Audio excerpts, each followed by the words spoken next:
কামতের মর্যাদা, কামতের ময়দানে আল্লাহর দরবারেও মর্যাদাবান।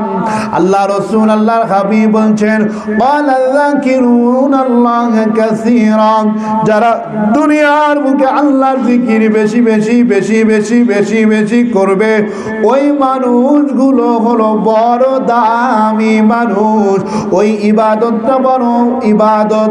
কোন ইবাদত? আল্লাহ নামে জিকিরটা বড় ইবাদত। আর এই ইবাদতকারী বান্দা ময়দানে মাশারে সবার থেকে আলা মর্যাদার অধিকারী। সাহাবা হুজুর এবার আবার প্রশ্ন করলেন, ক্বালা লাউ দারাবা বিসাইফিহি ফিল কুফফার ওয়াল মুশরিকিনা, ইয়া রাসূলুল্লাহ ইয়া হাবিবাল্লাহ, কোন মানুষ যদি যুদ্ধ করতে করতে রক্তাক্ত হয়ে যায়, সেই রক্তাক্ত মানুষ থেকেও কি জাকিরিনের মর্যাদা দামি? আল্লাহ রাসূল আল্লাহর হাবিব বলেন, লাউ দারাবা বিসাইফিহি ফিল কুফফার ওয়াল মুশরিকিনা, কোনো সন্দেহ নাই, কোনো সন্দেহ নাই, মুশরিকের সাথে ওই সৈনিক যুদ্ধ করতে করতে রক্তাক্ত হয়ে যায়, ওই মানুষ থেকেও বড় দামি আল্লাহর জাকিরিন। এখান থেকে একটা কথা নিতে হবে, তার মানে যে জিহাদ করা, যুদ্ধ করা দামি নয়, এটা নয়।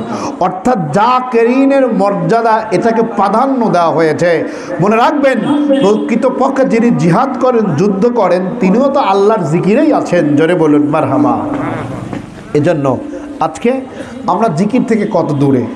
আজকে কালেমা শরীফ যে পড়বে, লা ইলাহা ইল্লাল্লাহু মুহাম্মাদুর রাসূলুল্লাহ, এই 1,25,000 কালেমা শরীফের ওসিলায় আমার আল্লাহ তাকে কবরে আযাব থেকে বাঁচিয়ে দেবে। সুবহানাল্লাহ। অনেক মানুষকে প্রশ্ন করি যে খালি মোবাইল টেপেন, অ্যান্ড্রয়েড ফোন। আচ্ছা, রাসূলুল্লাহর দরবারে অনেকে তো যেতে পারিনি। এই মোবাইলের মধ্যে রওজা শরীফ আছে, মোবাইলের মধ্যে কাবা শরীফ আছে। আচ্ছা, এই মোবাইল দিয়ে একটা বারের জন্য একজন হাত তুলে বলুন। অনেক জানা যায়, বলেছি যে আমি মোবাইলে একটি নবীর রওজা শরীফ দেখেছি, কাবা শরীফ দেখেছি। কয়জন? অর্থাৎ